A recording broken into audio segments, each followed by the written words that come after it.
बिथांमोना सोंखारिसेयावबो जोङो दिल्लीनिफ्राय केसखौ रिटार्न लाबोनो हाबाय बिथांमोना सोंखारिबाय थानायावनो जोङो रिहेबिलिटेसनखौ होजोबनो हाबाय बिथांमोना सोंखारिबाय थानायावनो जोङो मार्टियारनि एक्सग्रेसियाखौ होनो हाबाय जिहेतु मिरुनिफ्राय आरो आसाम सोरखारनिफ्राय बा फैनाय जिखिनि फान्ड दङ बेखौ बाहायनो हायाखै नोंथांमोनखौ बुंदों जायनि थाखाय रिटार्न बे थांफिनदों दा नंखायनो दिनैनि समाव बिथांमोना जेखौ पावारखौ हायदों होनदों पावारा हायाखै पावारा जौगानायनिफ्राय जौगादों ओंखायनो दिनै जोंनि खोथाखौ प्राइम मिनिस्टारा मानिदों जोंनि खोथाखौ हम मिनिस्टारा मानिनानै दिल्लीयाव लामा होनो गोनां जादों ओंखायनो केसबो होनो थांदोंमोन केसआवबो बिथांमोना जेनो दा केस सोलिगासिनो दङमोन गेजेराव केस होदोंमोन बे केसआबो जेनदों मोनफ्रोमबो केसआव बिथांमोना जेनदों बिटिसिनि गोहो बे गोहोखौ फानबाय होननानै बुंदों बिटिसिआव गोहो गैला ओरै मावबाय 17 बोसोरावथ' मावनो हाखागोन खिन्थु 17 बोसोरावबो बिथांमोना EMMCLनि क्वार्टार बानायनो हायाखैमोन अजद होबाय थायो जे BTR गोजोन गोरोबथानि मोनसेबो मावफुंजायाखै BTR गोजोन गोरोबथाया मोनसे फ्लप मोनसे गोरोबथा होननानै बुंनो नागिरदों मा बुंगोन बे समाव नलेज फेस्टिभेल खालामबाय लिटारेरि फेस्टिभेल नोंथाङा बानायबाय दिल्ली बायदिया बड'लेण्ड महोत्सव नोंथांमोननि दैदेननायावनो खुंबाय आरो बेनि अनगायैबो जों नुनो मोन्दों जे मोनसे एसियानि जोबोद गोजामसिन मोनसे गेलेनाय जायखौ दुरान्ड काप होननानै बुङो दा बेफोरबायदिनो गोबां हाबाफारि नोंथाङा बा नोंथांनि दैदेननाय सोरखारावनो बे समाव मावफुंगासिनो दङ दा बे बिथिंजों माबे दिगजों लांनो नागिरदों नोंथाङा बे हाबाफारिनि गेजेरजों नाथाय 17 बोसोर सरकार जालांबाय हाग्रामा महिलारि बिथांनि दैदेननायनि आङो दुखु मोनो जे बिथाङा रिकगनेसन होआखिसै बड'फानि जोनोम सानखौ फरायसा सान फालिनांगौ होननायखौ बिथाङा रिकगनेसन होआखिसै बिटिसिनिफ्राय ओरैबायदि गोख्रों दैदेनगिरि आरो बुहुमनिनो सासे टप मोस्ट दैदेनगिरि गाहाय मन्त्रि बिथां नरेन्द्र मदि बिथां आरो अमित शाह बिथांमोनजों खाथिसिनाव आंगो माबोरै जानो हानाय दा बेफोर मानसिफोरा दिनै नङा गाबोन जाय दाय मावदो बे जेलाव थांगोन आं बेफोरबायदि लाइबिलिटिस गालाङाखै जुदि गालांदोंब्ला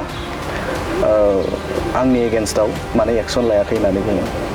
दा बे बिथिङाव मा बुंगोन सार बाहेराव बिथाङा 10टा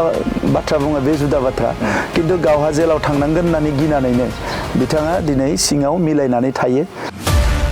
राजखान्थिनि सार्थआव बिथांमोना जोंखौ गाज्रियै बुंनांगौ होननायखौनो राजनितिनि प्रिन्सिपाल होननानै सानो जे अपोजिशनाव थायोबा पजिशननि मानसिफोरखौ रायनांगौ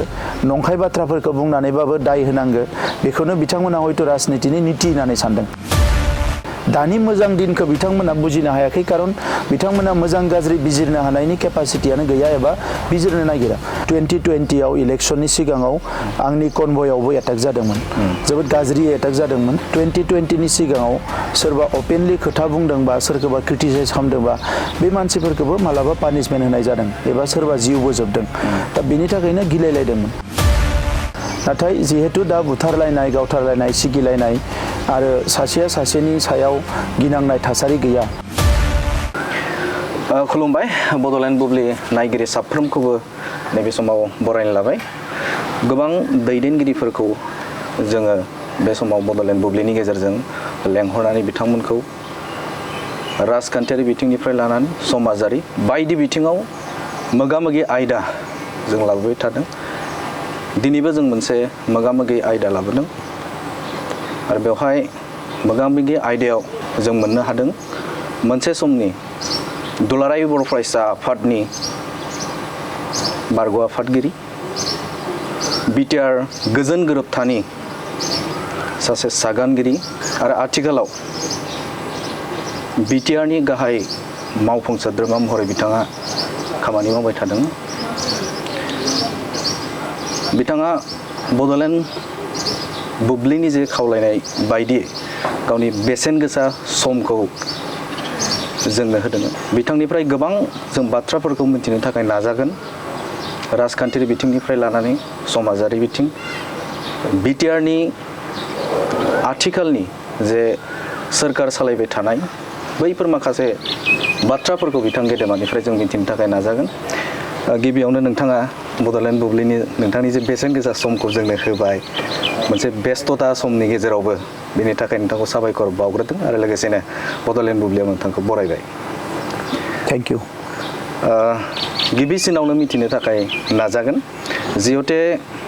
2025 जे मायथाइ बे मायथाइया मोनसे चेलेन्ज बिग चेलेन्ज होननानै जों बुंनांगोन दा बे समाव राजखान्थियारि बिथिंजों माबायदि सोलिगासिनो दङ गिबियावनो आङो साबायखर बावो बड'लेण्ड बुब्लिनि गेजेरजों आंनि साननाय हनायखौ हयथ' फोरमायनो मोनगोन जि गिबि सोंलु जे 2025 मायथाइया जोबोद चेलेन्जिं आङो बुंनो सानो कि बे मायथाइया बारा चेलेन्जिं नङा जुदियोबा नुनायाव चेलेन्जिं बायदि नुदोंब्लाबो बे चेलेन्जिं नङा बड'लेण्डनि जि थासारि बेवहाय आगोलनि समफ्राव गोबां चेलेन्जिं थासारि दङमोन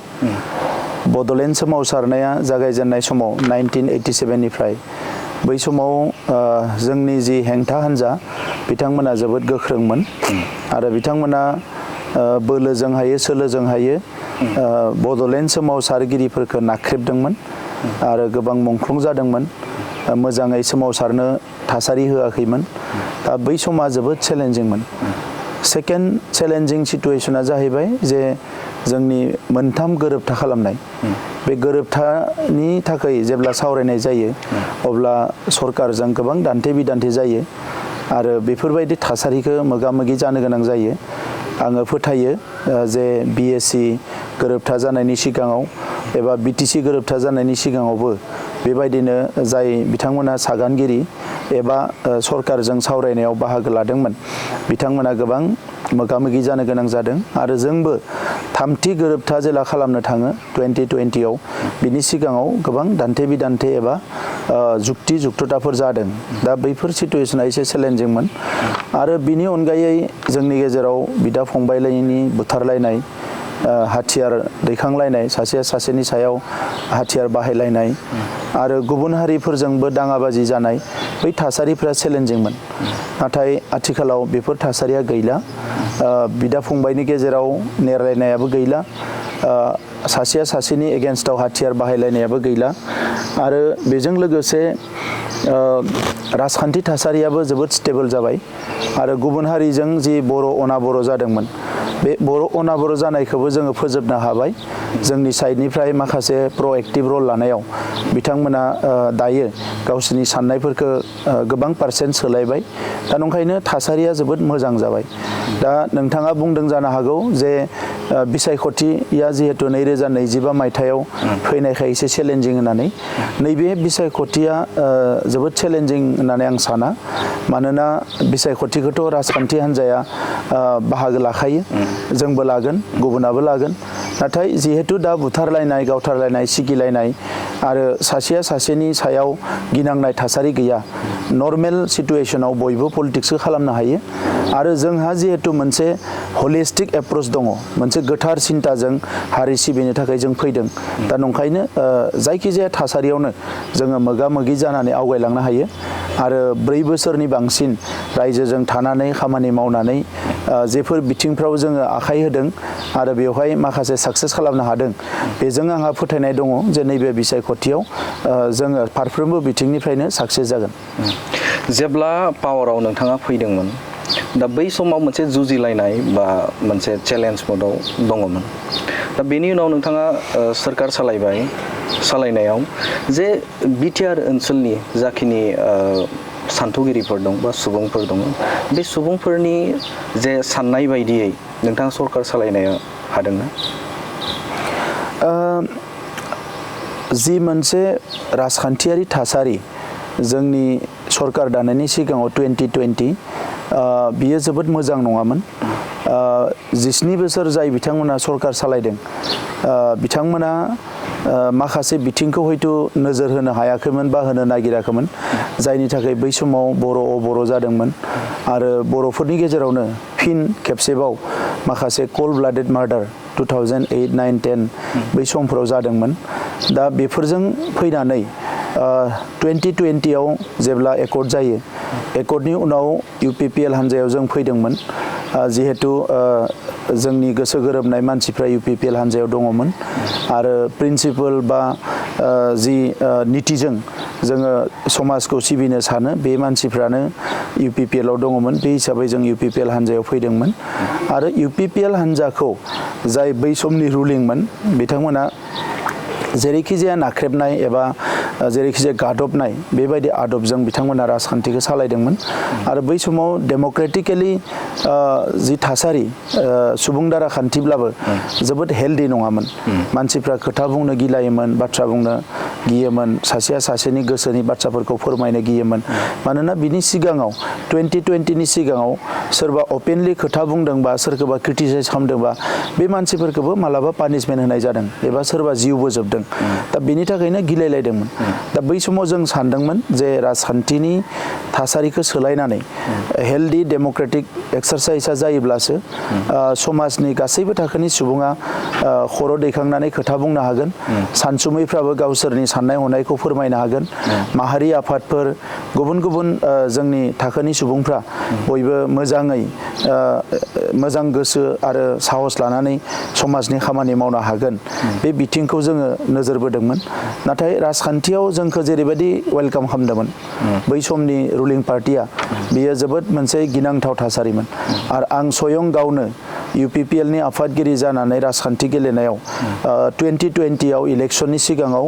आंनि कनभयआवबो एटाक जादोंमोन जोबोद गाज्रि एटाक जादोंमोन दा बेबायदि गोबां थासारि जादोंमोन नाथाय जों जिहेतु बिनि सिगां समनिफ्रायनो 2009निफ्रायनो illegal weapon and violence free society दानायनि बाथ्रा बुंदोंमोन जों बेखौ टलारेट खालामदोंमोन एबा सहायदोंमोन आरो सरकार दानायनि उनाव जोङो रिभेन्सिभ मोनसे मुड लायाखैमोन जे जोंखौ जे फिजिकेलि दमन खालामनाय बा बे लाइननि सिन्था खालामदोंमोन आगोलनि सरकारनि मानसिफ्रा जोंनि सरकारनि समाव जों बेखौ खालामाखैमोन आरो जेरैखि जाया जोङो थासारिखौ सोलायनो नाजादोंमोन गोजोन थासारि लाबोनो थाखाय दा नंखायनो दिनैनि समाव नुगोन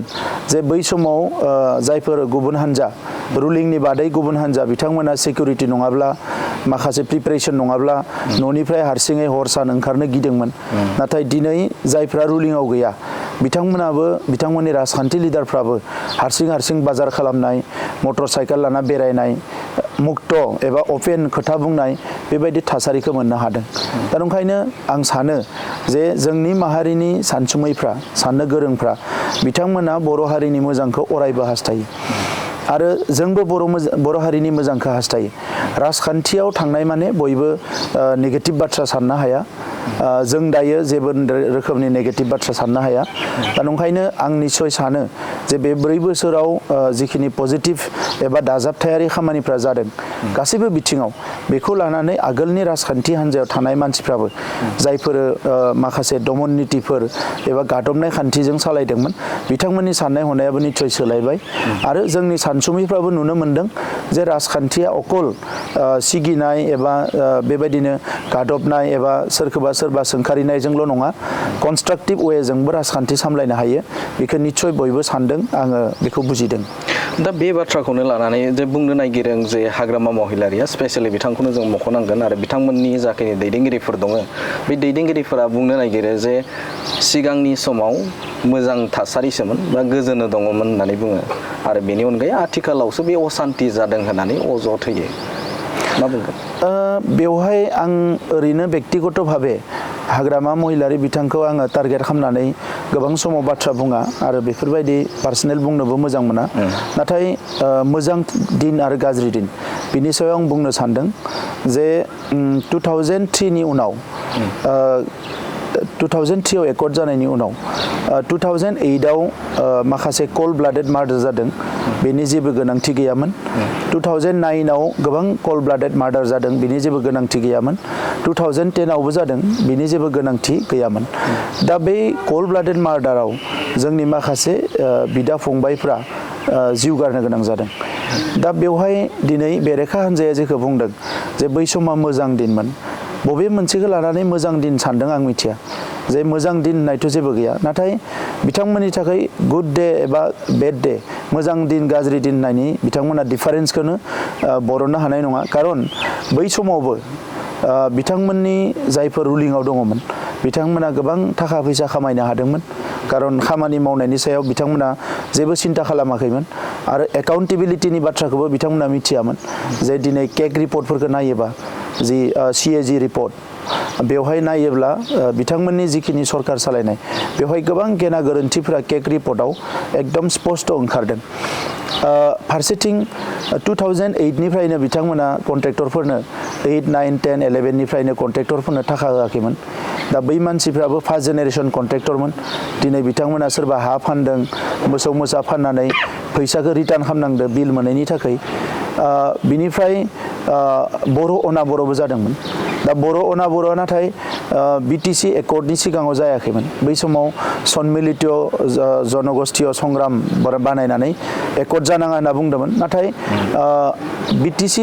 सोमजिनायनि उनाव एबा BTC दाजानायनि उनाव थोंजोङै बर' अनाबर' राजखान्थिया ओंखारदोंमोन। दा बेवहाय बिथांमोना बर'नि हेंथायै गोबां खामानि मावदोंमोन। दा बेफोर थासारिया आं सानो जे राजनिति माखासे मिस हेन्डेलिं एबा मोजाङै बिथांमोना रुल खालामनो हायैनि थाखाय बेफोरो जादोंमोन। दा ओंखायनो बै समाव मोजां दिन होननाय जेबो गैया। बिथांमोना थाखा फैसा खामायनो हादों, हा हु बायनो हादों, ओंखायनो मोजां दिन। बिथांमोननि गथ'फ्रा सोरबा खरसेङाव थांनानै, दार्जिलिंआव थांनानै, माइल बनसनाव थांनानै फरायहोनो हादों, बिसोरनि थाखाय मोजां दिन। खिन्थु बै जे 70-80 नख'र गावथार जाबाय, बै जे गाज्रि थासारिफ्रा जोंनि गेजेराव जे बिराद एफेक्ट होबाय, बियो जोबोद गाज्रि दिनमोन।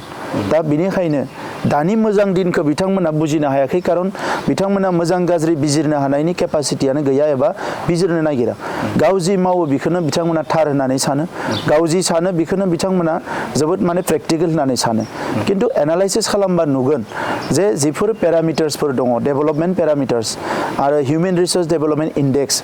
बेफोरखौ नायोबा नुगोन बै समाव जोबोद वर्समोन, गाज्रि मोनसे थासारियाव दङमोन।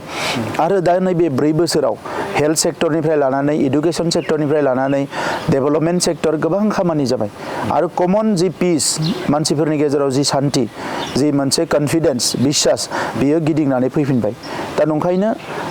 बिथांमोना जुदि गावसोरनि मेगनाव अराय सम गोसोम ससमा लानानै मालायनि मोजां मावनायखौबो बिजिरनो रोङाबा बिथांमोननिफ्राय मोजां खामानि मालाबाबो जानाय नङा। दा नंखायनो आं सानो बिथांमोनाबो सानगोन दा दिनै राजखान्थिनि सार्थआव बिथांमोना जोंखौ गाज्रियै बुंनांगौ होननायखौनो राजनितिनि प्रिन्सिपाल होननानै सानो। जे अपोजिशनाव थायोबा पजिशननि मानसिफोरखौ रायनांगौ, नंखाय बाथ्राफोरखौ बुंनानैबाबो दाय होनांगौ, बेखौनो बिथांमोना हयथ' राजनितिनि निति होननानै सानदों। दा नंखायनो कनस्ट्राक्टिभ क्रिटिसिजमनि बादै बिथांमोना डिस्ट्राक्टिभ क्रिटिसिजम खालामदों। आङो बेवहाय 1%बो जेबो साना, खारन जों खामानि मावनाया जुखि माफि हिसाब खालामनानै उइथ एकाउन्टेबिलिटि जों खामानिफोरखौ मावगासिनो दङ। नोंथाङा जिखुनु केक रिपर्ट बाथ्राखौ बुंबाय आरो नोंथाङा जिहेतु बुंनो नागिरो जे बे समाव थांनाय जे सोरखार, बे सोरखारा 3,000निबो गोजौआव बेवहाय जाख्ल'नायनि मोनसे लायबिलिटिस गालांदों होननानै नोंथाङा बुङो, जायनि थाखाय जौगाथायनि बिथिङाव जाबायदि मावनांगौमोन बेफोरबायदिखौ हानायाव एसे लासै जादों होननानै नोंथाङा बुङो। हाग्रामा महिलारिया बे बाथ्राखौ लानानैनो बुंथियो जे आं बेफोरबायदि लायबिलिटिस गालाङाखै,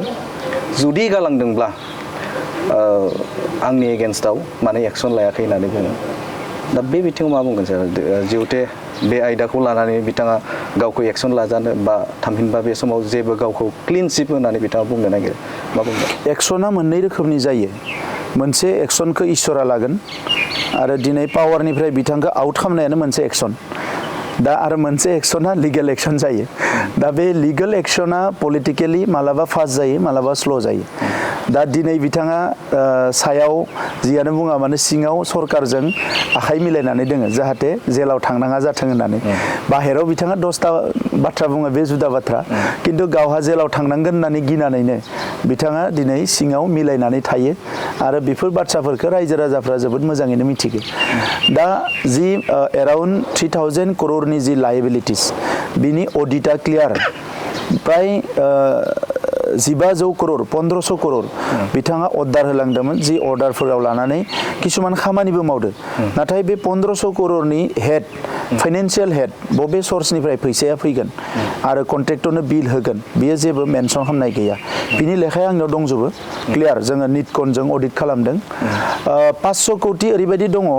जे जेराव पेपार्सआव देखायदो जे 100% खामानिया कमप्लिट जादों,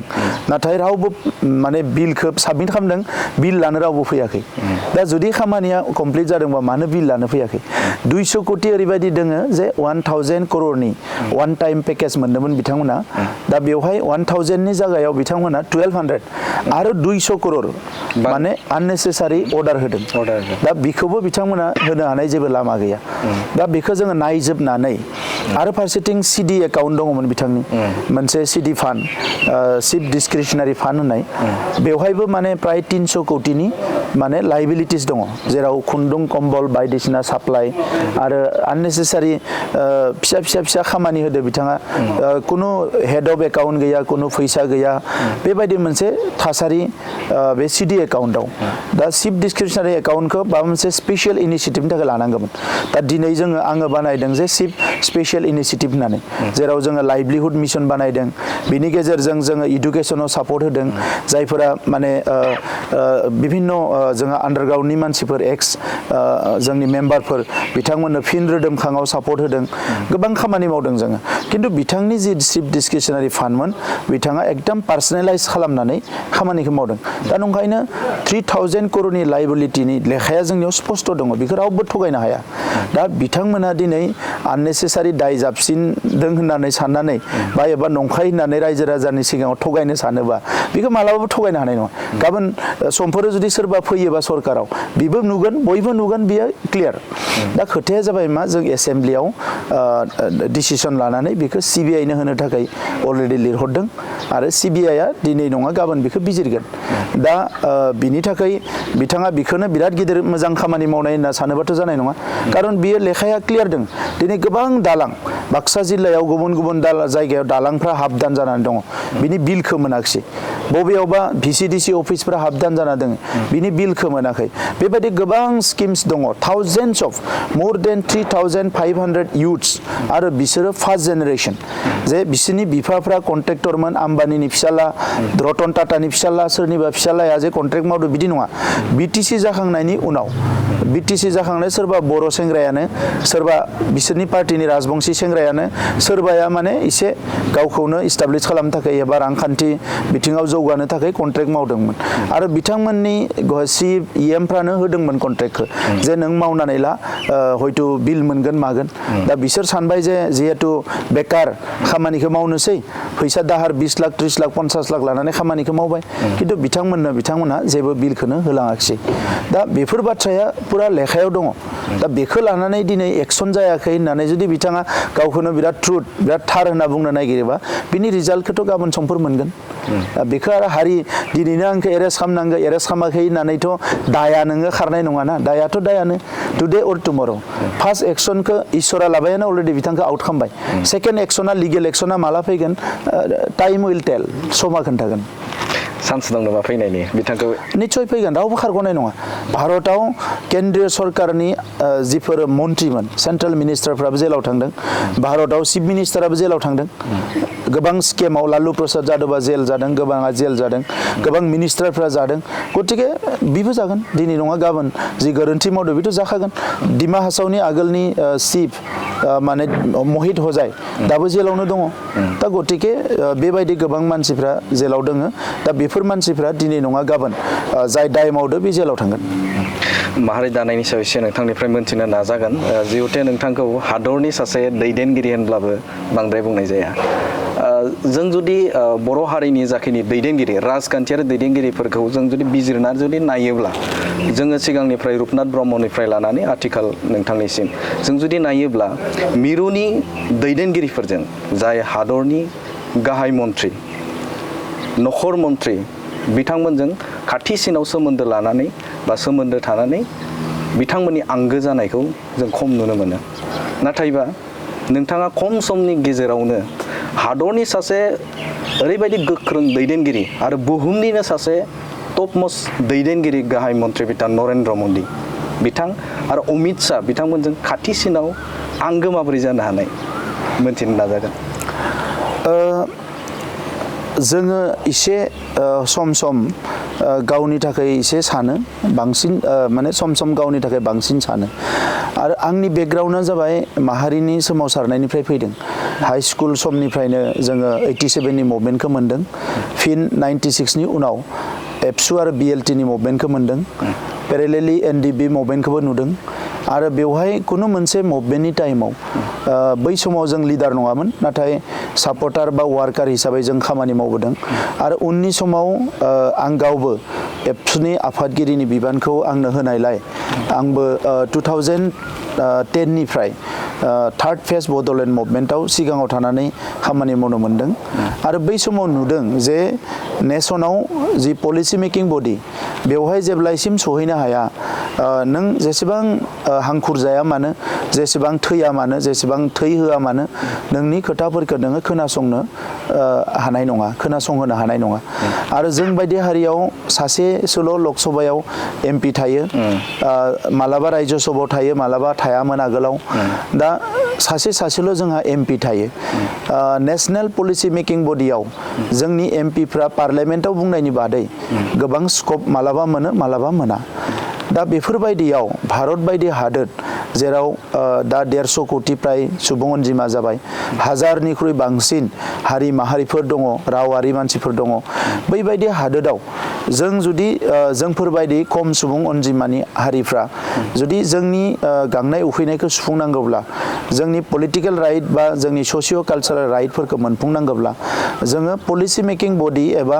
नेशनेल लिडारशिपनि खाथि साफिनो हानांगोन जि कायदाखौ खरजोंनो हाया मानो दा बेखौनो बुजिनानै जेब्ला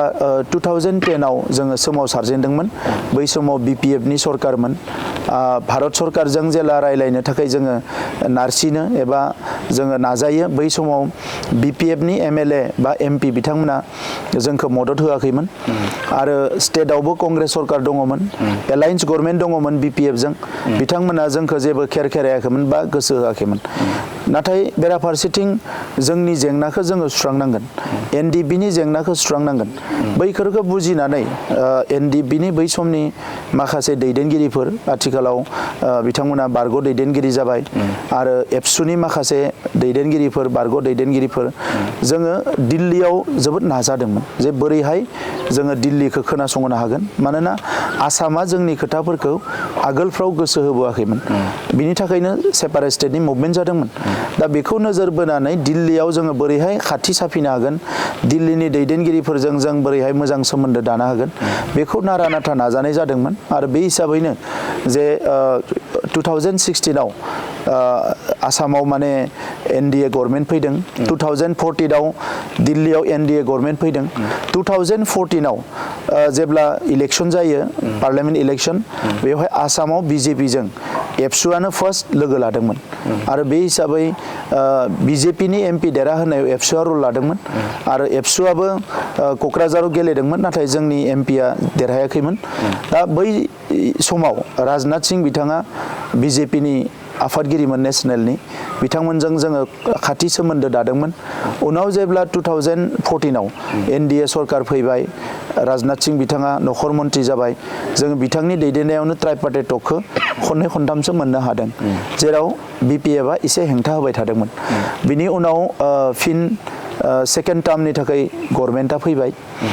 बै समाव फिन जोङो 2019आव जि मोनसे पार्लियामेन्ट इलेक्सन जादों बेवहायबो जोङो ज' थाफादों आरो बिथांमोनखौ मदद होदों आरो 2019आव पार्लियामेन्ट इलेक्सन जानायनि उनाव बिथां अमित शाह बिथाङा हम मिनिस्टार जाबाय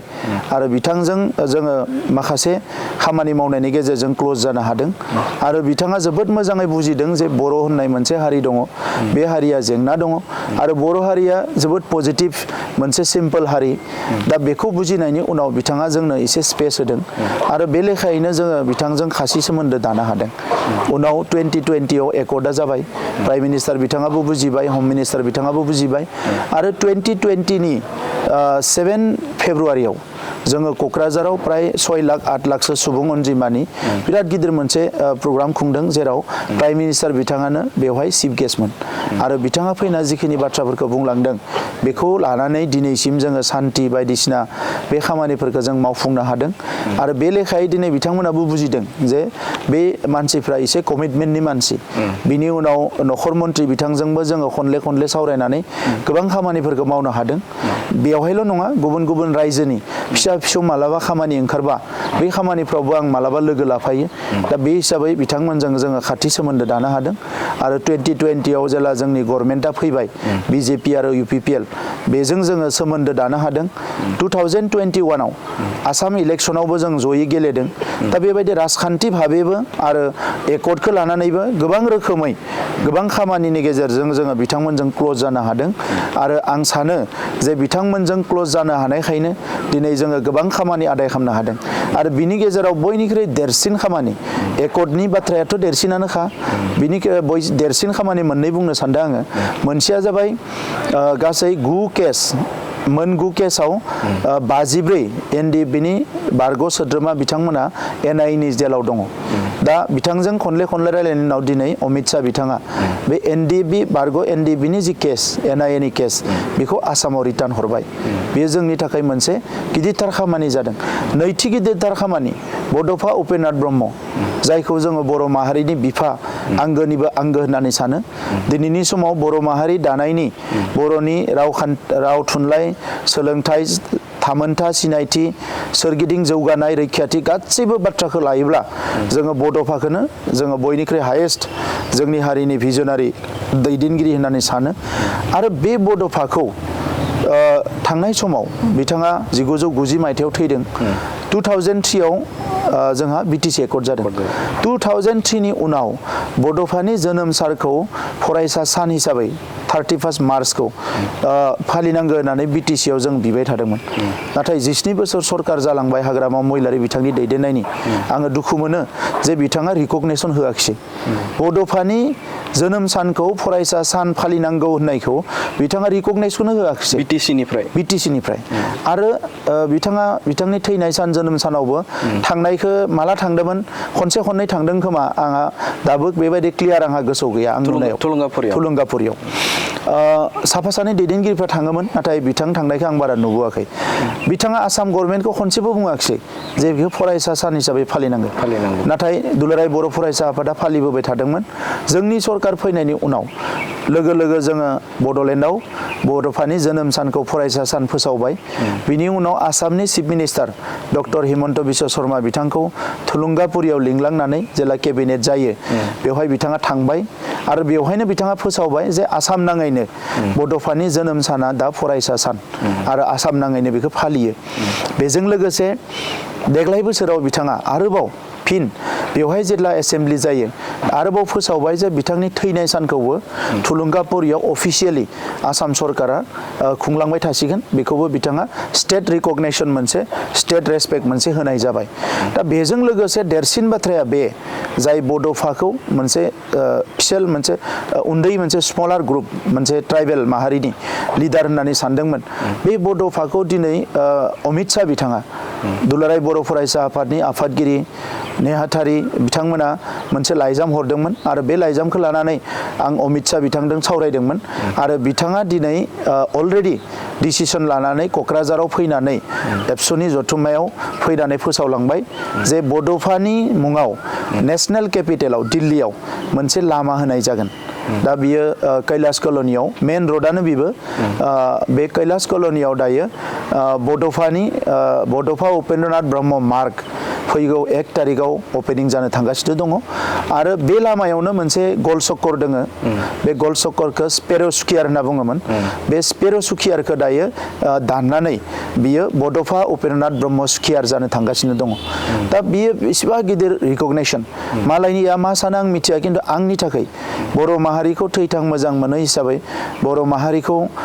जोङो गोसो गोरबोजों सिबियो हिसाबै आरो बड'फाखौ जोङो जोंनि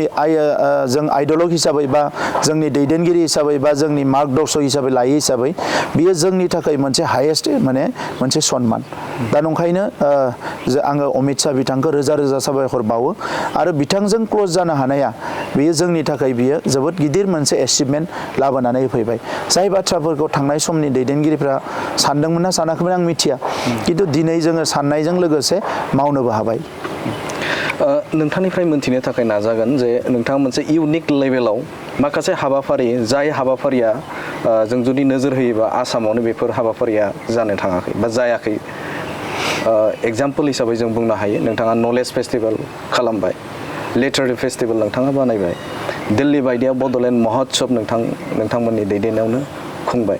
आरो बेनि अनगायैबो जों नुनो मोन्दों जे मोनसे एसियानि जोबोद गोजामसिन मोनसे गेलेनाय जायखौ दुरान्ड काप होननानै बुङो दा बेफोरबायदिनो गोबां हाबाफारि नोंथाङा बा नोंथांनि दैदेननाय सोरखारावनो बे समाव मावफुंगासिनो दङ दा बे बिथिंजों माबे दिगजों लांनो नागिरदों नोंथाङा बे हाबाफारिनि गेजेरजों जोङो 21st सेन्चुरियाव रायजो जानानै दङ आरो जोंनि मेगन सिगाङावनो जों नुदों जे साइन्स आरो टेक्न'लजिनि जौगानाय सुबुं मुलुगनि सुबुं माहारिफोरनि साननाय हनायनि सोलायनायखौ ट्रेन्सफरमेसनखौ जोंनि मेगन सिगाङावनो नुदों जों जेब्ला LP ME हाइ स्कुलाव फरायोमोन बै समाव मबाइल गैयामोन जों जेब्ला कलेजाव फरायो बेवहायबो जागायजेननायाव गैयामोन नाथाय उनथिंजाय जोंनि जायगायाव मबाइल फैदों जों जेब्ला हाइ स्कुलाव फरायो बै समाव जोंनि जायगायाव कम्पिउटार फैथ'वाखैमोन जों जेब्ला कलेजाव फरायो जोंनि जायगायाव कम्पिउटार फैदों दा कम्पिउटार फैनायल' नङा बा मबाइल फैनायल' नङा दिनै 2G 3G 4G 5G सिम थांबाय आरो लोगोसे दायो AI निबो जुग फैबाय आगोलाव टेक्न'लजि बाहायजेनदोंमोन बेंकआ थांनानै ATM जाहैदोंमोन बे गासैबो टेक्न'लजिनि ट्रेन्सफरमेसनफोरखौ जोंनि मेगन सिगाङावनो नुदों मुलुगनि सुबुं माहारिया गावबा गावनि जि सिभिलाइजेसन सोदोमस्रि बेखौ सोरबा 500 बोसोर सिगाङाव जागायदों सोरबा 300 बोसोर सिगाङाव जागायदों सोरबा 1000 बोसोर सिगाङाव जागायदों आरो सोरबा उननि समाव जागायदों दा दिनैनि समाव जोङो बर' माहारिया जे जोंनि सोदोमस्रियाबो हयथ' रोजा बोसोर सिगाङावनो जागायदोंमोन दा बेखौ जारिमिन लिरगिरिफ्रा मोजाङै थख' लिरनो हायैखाय बियो मोनसे पिसाव जों नुनो मोनो ससे नुनो मोनो दा बेवहाय बुंदों जे 4000 BC 4000 बोसोर सिगां जिसु ख्रिस्टआ जोनोम जानायनि सिगांनिफ्रायनो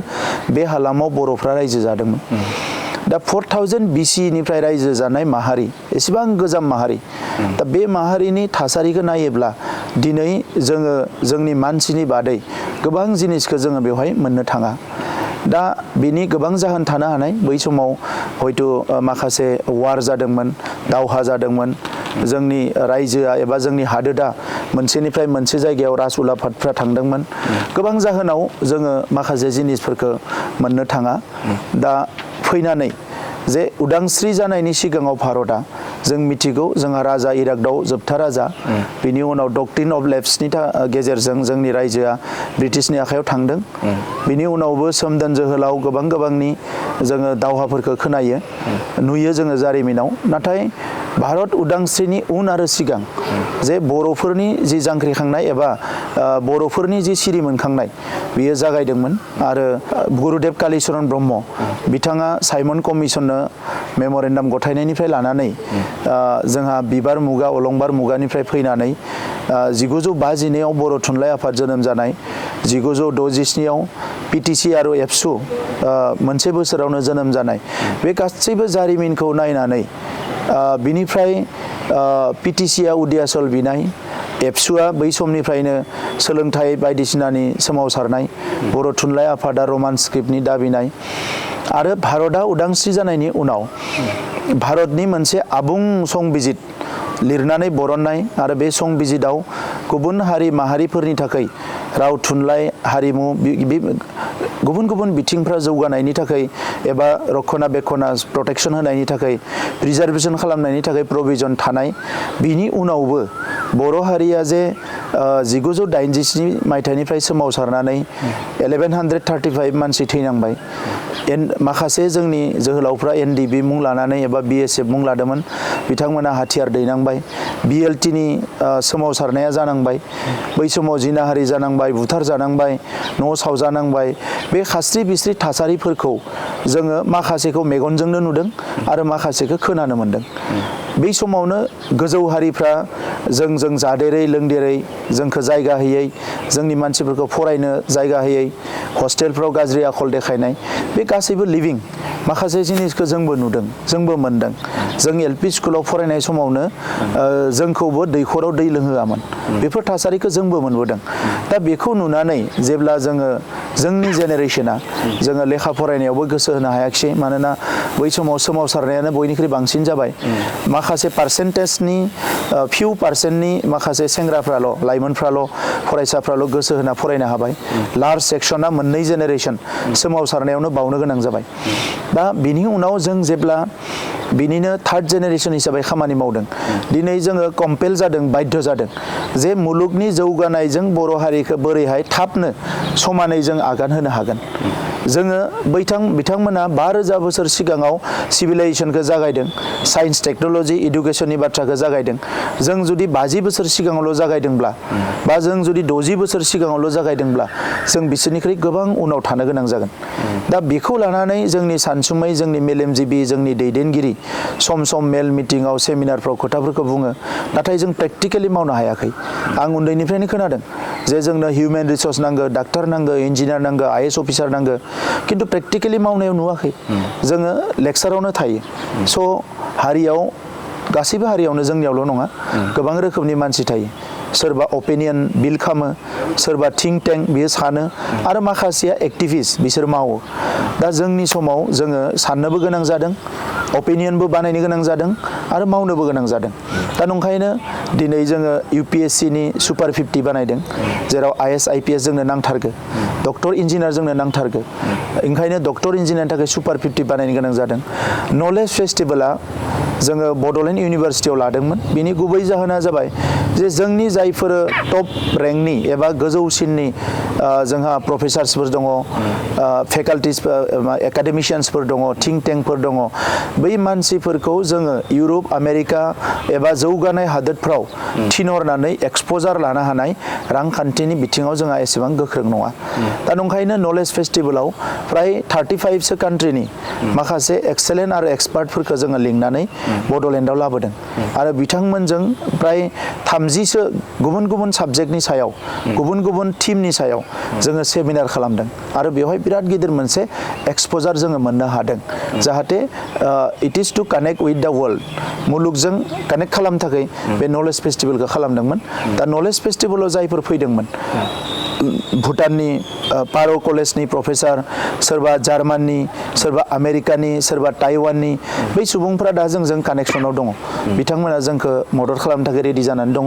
आरो डेनमार्कनि जों बिथांमोनजों एफा एनै डेनमार्कजों दायो पिक मिशननि थाखाय जोङो टाइ आप खालामदों जोङो गुबुन गुबुनजों सोलोंथाइनि थाखाय टाइ आप खालामदों बेबायदि खामानिया जोंहा सोलिगासिनो दङ नलेज फेस्टिभेलनि लिड फेस्टिभेला मोनसे परिबेस दानायनि थाखाय बड'लेण्ड होनना बुंबानो मानसिफ्रा फैनो गियो गोबाङानो माने सानो जे बेवहाय थांनो हानाय नङा दा लिटारेरि फेस्टिभेला जोंहा खेबथाम जाबाय बेवहाय सारा भारतनि गुबुन गुबुन रावारि सुबुंफोरनि खन्थाइगिरि लिरगिरिफ्रा फैबाय दा जोंनि रावखौ जोंनि थुनलाइखौ सारा भारताव मिथिहोनांगौबा जों जुदि टिभि चेनेलाव बुङोबा पेपाराव बुङोबा गोबाङानो नायाबो फरायाबो जानो हानाय दा बिथांमोनखौ जेला जों लाबगोन अब्ला बिथांमोना जोंनि बागै मिथिगोन ओंखायनो जोङो फार्स्टआव 100 लेंगुवेजेस पोइट्री फर पिस होननानै जों बानायदोंमोन बिनि उनाव दा गोबां हादोरनि बाहेरनि लिरगिरिफ्रा फैनानै जोंनि लिड फेस्टिभेला जोबोद पपुलार जाबाय दुरान्ड कापनि बाथ्रा बुंदों जे दुरान्ड कापआ ओल्डेस्ट माने फुटबल टुर्नामेन्ट दा बेखौ लाबोनायनि जाहोनानो जाबाय बेवहाय नेसनेल इन्टारनेसनेल माखासे प्लेयारफोरबो फैयो आरो बेजों माखासे थासारिखौ जोङो दानो हायो पुरा मेसेजआ थाङो मानोना बियो ओल्डेस्ट मोनसे गेम दा नंखायनो जों दुरान्ड कापजोंबो मोनसे इयुथफोरखौ एनकारेज खालामनायजों लोगोसे सारा इन्डियायावनो सारा वर्ल्डआवनो मेसेज होनो सानदों जे बड'लेण्डआ पिस जाबाय बड'लेण्डआ स्टेबल जाबाय दा बेवहाय बयबो फैनो हायो बे मोनसे बिनि अनगायै गुबुन गुबुन बाथ्राफोरनि गेजेरावनो काटिं सर्ट गुसुं खालामना मोनसे बाथ्रा बुंनो सानदों आङो जे रिसेन्टलि जोङो भिजन डकुमेन्ट बानायदों नोजोर माने लानानै जोंजों रायजो जानाय माखासे हारिफोर दङ बै हारिफ्रा अरायबो बिथांमोननि साननाय हनाया इनस्टेबल गोबां समाव जों सानो जे बे हारिफोरखौ जों मानो नायनांगौ बिसोरखौ जों गादबनोसो नांगौ बिसोरखौ जोङो नासयनांगौ बा बिसोरो जोंखौ अना जोंबो बिसोरखौ अननो नाङा दा इउरपनि माखासे हादोरफोरखौ नायोब्ला बा आमेरिका या इउनाइटेड स्टेट बेफोरखौ नायोब्ला बेवहाय गासैबो रावारि हारिनि मानसिफोरानो गावनि इकुवेल राइट्सखौ लानानै बिथांमोना थांना दङ हिउमेन राइट कालचारेल राइट सब मोनदों भारताव मा जादों भारतआ आमेरिकानि बायदि इउनाइटेड स्टेट कनसेप्टआव सालायजायाखै भारत हादोर जानायनि सिगाङावनो चन्द्रगुप्त मौर्य बिथांखौ लानानै चाणक्यआ अखण्ड भारत दादोंमोन माने मोनसेल' भारत दा खिन्थु भारत हादोर जानो थाखाय 500निख्रुइ बांसिन उन्दै उन्दै हादोरफ्रा ज' जानो गोनां जादोंमोन दा बे हादोरफोरा मोनसे मोनसे मोननै मोननै मोनबा मोनबा हारिफोर दङमोन बिसोरा गावहानो आइडेन्टिटि कालचार दंखायोमोन दा जोंनि बेलायावबो दा बेनो जादों जे भिजन डकुमेन्टआव बै हारिफोरखौ जोङो गादबनो नागिरोबा बिथांमोना जोंनि एगेन्स्टआव रिभल्ट खालामगोन बै हारिफोरखौ नासयनो नागिरोबा बिथांमोननिया जोंनि एगेन्स्टआव खौसे जानानै जोंखौ गाग्लोबनो नागिरगोन नाथाय बिथांमोनखौ जुदि जोङो अनफायोबा एसे एसे जोङो जुदि मोजाङै बेबहार खालामोबा मोजां आखल दिन्थियोबा बिथांमोनाबो लासै लासै जोंनि खाथियाव साफैगोन जोंनि लोगो जागोन आरो उनाव मालाबाफोर थांनाय समाव बिथांमोना हेंथा होदोंमोन नाथाय दिनै बुजिबाय जे बेवहाय बर' हारियानो मोनसे जौसिन मासि मोनबाय बिथांमोनानो दैदेनदों बिथांमोनानो नायदों दा बिथांमोना गावसोरल' नङा जोंखौबो अनदों जोंखौबो नायदों बे बाथ्राफोरखौ जेला लासै लासैनो बुजिगोन जोंनि गिदिर एजेन्डाफोराव बिथांमोनाबो मदद होगोन दा नंखायनो भिजन डकुमेन्टआव बे हारिफोरनि राव बे हारिफोरनि कालचारफोरखौ जोङो एफा एफा पेट्रनाइज होनानै मदद होनानै सोर माला बेसे गोबाव थांना थागोन बेखौथ' बुंनो हाया दिनै ग्लबेलाइजेसनाव सानफ्रोमबो राव थैगासिनो दङ हारिमु थैगासिनो दङ हारिफोरनि दा जेलासिम थायो बिथांमोनखौ एफा जोंनि लिमिटेड केपासिटिजों पेट्रनाइज होनानै जाहाथे जोंनि एजेन्डायाव बिथांमोना हेंथा होआ आरो जोंनि एजेन्डायाव बिथांमोना इयुनाव मदद होयो बेखौ नोजोर बोनानै जोंजों लोगोसे बिथांमोननिबो जोङो भिजन डकुमेन्ट बानायनाय जादों जिनिखि भारतबर्षआव दिनैसिम रावबो बानायाखै मिथिगोन जिहेते नुनो मोन्दों जोङो जे बर' हारिनि माखासे गेदेमा सुबुंफोरनि जे बिमुंखौ लानानै आथिखालाव नोंथां खामानि मावगासिनो दं बा एसे आगोलाव नोंथाङा बुंदों बड'फानि जे मुङै जों गोदान दिल्लीयाव नों माखासे लामानिफ्राय लानानै स्टेटु बे गायसननायनि बाथ्रा आरो बेनि अनगायैबो नोंथाङा बड'फा सुपार 50 मिशन बायदिसिना हाबा मावगासिनो दं बेनि अनगायै जों नुनो मोन्दों जे बर' हारिनि मुंख्लं जालांनाय बिथां सुजित नार्जारिनिफ्राय लानानै बिरसि लागां बिथांमोननि बिमुंजों नोंथाङा गुबुन गुबुन जायगाफोराव बे समाव फसंथानफोर गायसनबाय थादों बेनि गेजेरजों मा खालामनो बा माबोरै बिथिंजों लांनो नागिरदों आं सानो जे आरो जों खोनानोबो मोन्दों माखासे कटेसनबो दङ आरो माखासे बानबुंथाइफोरबो दङ जे जाय हारिया बिरखौ सिबिनो रोंगो बे हारियावसो बिर उजियो जाय हारिया दैदेनगिरिफोरखौ फुजिनो रोंगौ बे हारियाव दैदेनगिरिफोर उजियो दा जोंनि हारियाव माखासे बिर जोहोलावफोर उजिदोंमोन जायफ्रानोखि गावसोरनि पार्सनेल जिउखौ गावबा जिउनि फारसे जेबो सानालासिनो गावनि जिउखौ बलिदान होलांबाय हारिनि थाखाय जोंनि गेजेराव गोबां दैदेनगिरि उजिदोंमोन जाय दैदेनगिरिफ्रा जानो हागौ गावनि न'खराव मालाबा ओंखामबो मोनजायाखै मालाबा दैबो मोनलोङाखै थेवबो हारिनि थाखाय बिथांमोना सेक्रिफाइस खालामलांबाय दा बै बिर जोहोलाव जोहोलावजोफोरनि जि स्ट'रि बिथांमोननि जि जारिमिन बिथांमोननि जि सल' बेखौ जोङो फैबाय थानाय जोलैफोरनो खोन्थालांनो हानांगोन दा बिथांमोननि गोबांनिनो जिउ खौरांफोरा लिरजायाखै बिथांमोना हारियाव बोरै खामानि मावदोंमोन बोरै सेक्रिफाइस खालामदोंमोन बोरै कन्ट्रिबिउसन होदोंमोन बियो लिरजायाखै दा बेखौ जोङो लिरजोबनांगोन जाहाथे फैबाय थानाय जोलैया मिथिगौ बर' हारिया मिथिगौ जे माया माबायदिमोन बोरै सिबिदोंमोन सोर जोहोलावा बेसेबां खामानि मावलांदोंमोन बेखौ जाहाथे इयुन जोलैया मिथियो दा नंखायनो जोङो टारगेट लादों जे थांनाय सरकारनि समाव बिथांमोना 19 बोसोराव मानो सानाखैमोन आं मिथियाखै खिन्थु बिथांमोनखौ नागारनानै जोंनि जारिमिना मालाबाबो आबुं जानाय नङा दा बिनि गेजेराव बिरसि लागां जाय बिथाङा BLTनि फाउन्डारमोन बिथांनि मुसुखाखौबो बानायनाय जायाखैमोन दा दिनै जोङो बिथांनि मुसुखाखौ गायसननायजों लोगोसे बिथांनि मुसुखायाव आङो रिसेन्टलि रायलायनानै जे बिथांनि जिउ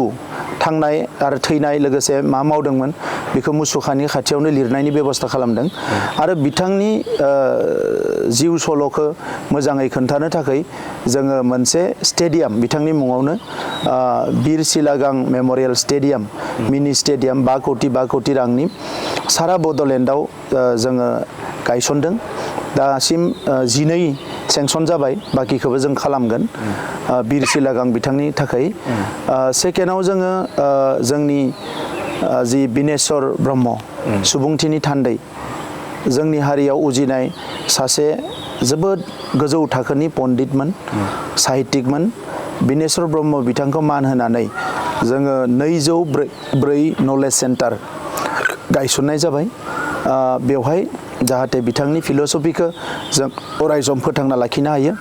बिथांनि आबुं मुसुखाखौबो गायसननाय जाबाय लोगोसे बिनेश्वर ब्रह्म बिथांनि मुङावनो जोङो मोनसे एग्रिकालसारनि सेन्टार अफ एक्सेलेन्स बिथाङा एग्रिकालसार बिफानाव FCI आव साख्रि मावोमोन एग्रिकालसाराव मोनसे एक्सेलेन्स सेन्टार बानायनो नागिरदों बिनेश्वर ब्रह्म बिथांनि मुङाव जोङो गुरुदेव कालीचरण ब्रह्मनि जि जोनोम सान बेवहाय जोङो रेस्ट्रिक्टेड हलिडे एबा हलिडे फोसावबाय आसाम सरकाराबो बेखौ फोसावदों दा गुरुदेव कालीचरण ब्रह्मनि जि जोनोम जायगा जेखौ गुरुधाम होननानै बुङो बेखौबो गारसोनानै दोननाय बायदि जादोंमोन दिनै बेखौ फोसाबदों बिथांनि मुङाव जोङो बिथांनि मुसुखाखौ रुपानि मुसुखा गायसननो नागिरदों बिथांनि जि बारियेल प्लेस बिथांखौ जेराव फबदोंमोन एबा सावदोंमोन बै जायगाखौबो दिनै गारसोनानै दोनदोंमोन दा बेवहाय गासै 5 बिगा हा डनेट खालामदों जों बेखौबो मोजां डेभेलप खालामनो थांगासिनो दङ गुरुदेव कालीचरण ब्रह्मखौ जाहाथे हाइस्ट मासि होनो हायो बिनि थाखाय जोङो मोनसे जोंनि 420टा 420 PCDC आव 420 गुरुदेव कालीचरण ब्रह्म योगा सेन्टार गायसननो थांगासिनो दङ बिनि अनगायै सुजित नार्जारिनि मुङाव जों अलरेडि अडिटोरियाम बानायबाय 40 समष्टियाव 40 सुजित नार्जारि मेम'रियेल अडिटोरियाम रुपनाथ ब्रह्मनि मुङाव गामि सोरां बिथांखि लादों बिभिन्न जायगायाव खोमसि जायगाफ्राव सलार होनाय बावैसो प्रेमसिं ब्रह्म बिथांनि मुङावबो जोङो अपेन जिम खाना फोसावदों जे बे अपेन जिम खानाया 420 PCDC आव बेखौ लुनाय जागोन थिग बेबायदिनो गुबुन गुबुन जोंनि गेदेमाफोर जोङो कनकेशन नार्जारिनि मुङाव स्पर्ट्स एक्सेलेन्ट एवार्ड 100 स्पर्ट्समेनफोरनो बोसोरथामनि उन होनायनि थाखाय जों खालामदों टिकेन्द्रजित एबा जालाख' जाय जोंनि बर' फिल्मखौ फार्स्ट बिथांमोनानो खालामदोंमोन दा बिथांनि मुङाव सिनेमा हल बानायनाय जादों दा बेबायदि गासैबो जोंनि माखासे बिर जोहोलावफोर गेदेमाफोर बयखौबो डक्टर बासिराम बर' जोंनि फार्स्ट लेखा गोरोंमोन बिथाङानो फार्स्ट जोंनि IAS जादोंमोन बे डक्टर बासिराम बर'नि मुङाव जोङो दायो फेल'शिप PhD प्रग्राम जोङो अलरेडि एनाउन्स खालामनाय जादों फेल'शिप होनायनि थाखाय बेबायदि गुबुन गुबुन थांखिफोरखौ लादों जाहाथे इयुन जोलैया थाबैनो मिथियो जे बिथांमोना सोरमोन दा देग्लाय बोसोरनिफ्राय जोङो सानदों जे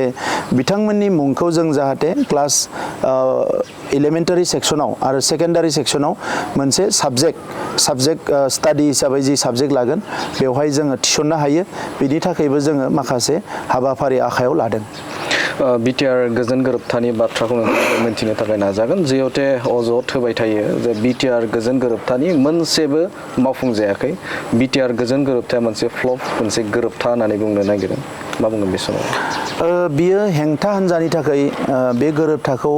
बिथांमोना एबा जोंनि बेरेखा जायफोर सानो बा जोंखौ मोजां मोना बिसोरो बुंगोन BTR गोरोबथाया जोंनि मोनथाम गोरोबथाखौ मोनसे फिनिशिंआव लाबोनाय गोरोबथा बे फिनिशिंआ ओरैबायदि जे फार्स्ट एकर्डआव एबसु BPSC आ साइन खालामबाय सेकेन्ड एकर्डआव BLT या साइन खालामबाय किन्तु एबसु आरो साहित्य सभा जेसां बर'नि आफादफोर दङ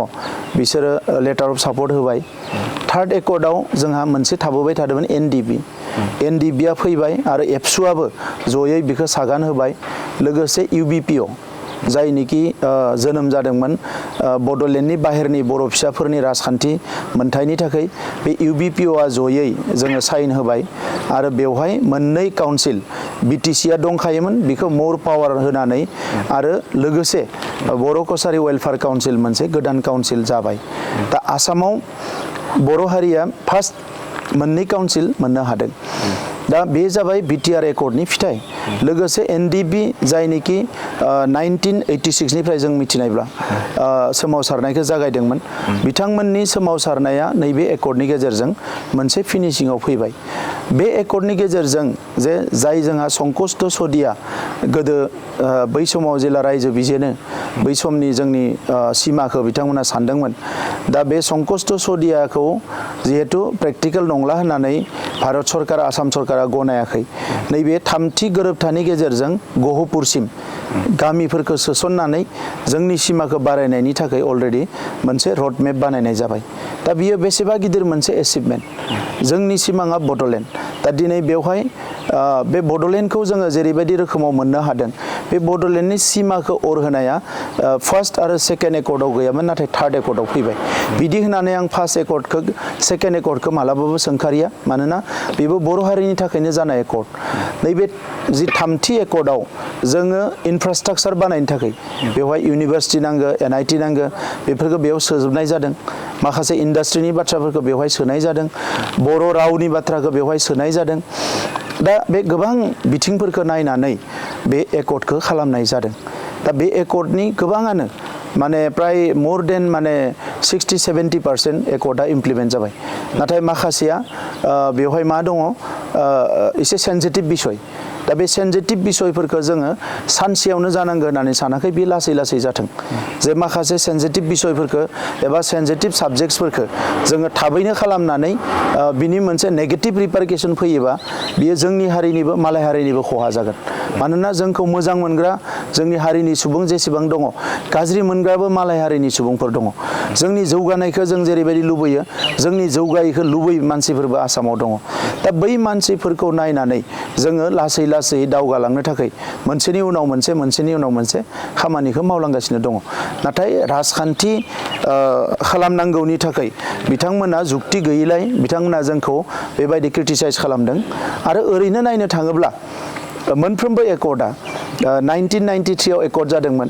बेवहाय एकर्डआ इमप्लिमेन्ट जायाखै मोर पावार होआखै होननानै 1996 आव बेखौ डिनाउन्स खालामनाय जादों जे बे एकर्डखौ जोंनो नांला होननानै 2003 आव एकर्ड जादों 2003 नि उनाव 4, 5, 6, 7 गोबां खामानिया जायाखै लासै लासैनो जादों दा मोनफ्रोमावबो टाइम नांखागौ दिनै बिथांमोना बुंदों जे जोङो ओरै मावबाय 17 बोसोरावथ' मावनो हाखागोन खिन्थु 17 बोसोरावबो बिथांमोना EMMCLनि क्वार्टार बानायनो हायाखैमोन 2003 सननिफ्राय बोसोरथाम बोसोरब्रैखौथ' बिथांमोनाबो अफिसखौ बै आगोलनि BSc नि अफिसावसो जिरायनो गोनां जादोंमोन सेक्रेटारियेटआ 2010 आवसो जादों दा बेफोर बाथ्राफोरखौ बुंनो थाङोबा बिथांमोना खुनु डेटा गैयालासे बाथ्राफोरखौ बुङो दा बेफोरजों आङो बारा लोब्बा लाया मानोना बुंनो थाखायथ' गोबां बाथ्रा दङ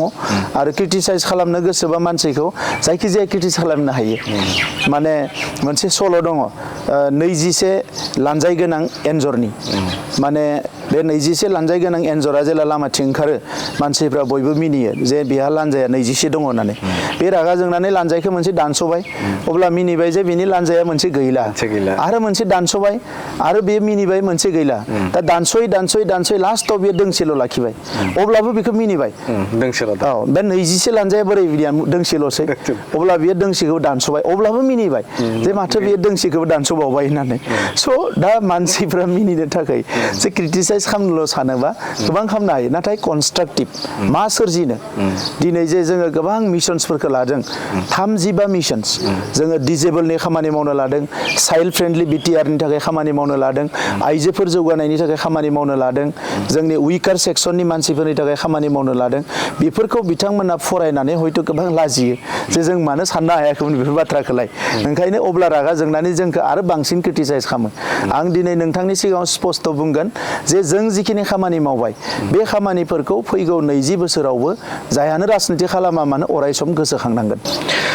मिथिनो थाखाय नाजागोन जिहेतु अजद होबाय थायो जे BTCनि गोहो बे गोहोखौ फानबाय होननानै बुंदों BTCआव गोहो गैला पावारलेस जाबाय जायनि थाखायनो बे समाव नुनो मोन्दों हाग्रामा महिलारिया बे स्ल'गानखौ होनायखौ नुनो मोन्दों आरो गोदानै राजखान्थि हान्जा दानाय ABP बिथांमोनाबो बे स्ल'गानखौनो होगासिनो दं बे गोहो फानबाय गोहोखौ BTRआव जाखिनि गोहो दंमोन बे गोहोआ गैला होननानै बुंदों माल'जि आङो बुजियाखै जे BTRआव गोहोआ खमायबाय बेवहाय माने गोहोखौ फानबाय बायदिसिना खोथाफोरखौ जेखौ बुंदों बेखौ सासे सुस्थ' साननो गोरों आरो संबिजितखौ बुजिनाय राजखान्थि बुजिनाय मानसिया बेखौ मालाबाबो बुंनो हाया बियो इन्टेनसनेलि गावनि पलिटिक्स लाबोनो थाखायल' बुंनो हायो बेखौ खारन जि गोहोखौ खमायबाय होनना बुंदो बे BTRनि गोरोबथायाव जि 6 शिड्यूलनि प्रोभिजनमोन BTCनि बेवहाय 1%बो टाच खालामनाय जायाखै मानोना सेपारेट स्टेट फुल फ्लेजेड जायाब्ला जोंनि ट्राइबेल मानसिफोरनि प्रोटेक्शन खालामनो थाखाय 6 शिड्यूलनि प्रोभिजनाव जिखिनि दङ बियो जोबोद गोनांथार दा नंखायनो जों एकर्ड खालामनाय समाव जोङो जेला डिसकासन खालामो डिबेट खालामो जोङो थरलि बेफोरखौ स्टाडि खालामदों जे 6 शिड्यूल काउन्सिलनि सायाव इउनियन टेरिटरि जानांगोन नङाब्ला जोंहा सेपारेट स्टेट जानांगोन आरो article 244A state within state बा अट'नमास स्टेट जिखौनोखि कार्बि आंलंआ सम सम बुङो बेवहायबो खोब बारा डिफारेन्स गैया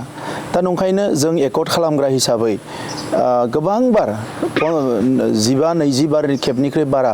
भारत सरकारजों आसाम सरकारजों सावरायनानै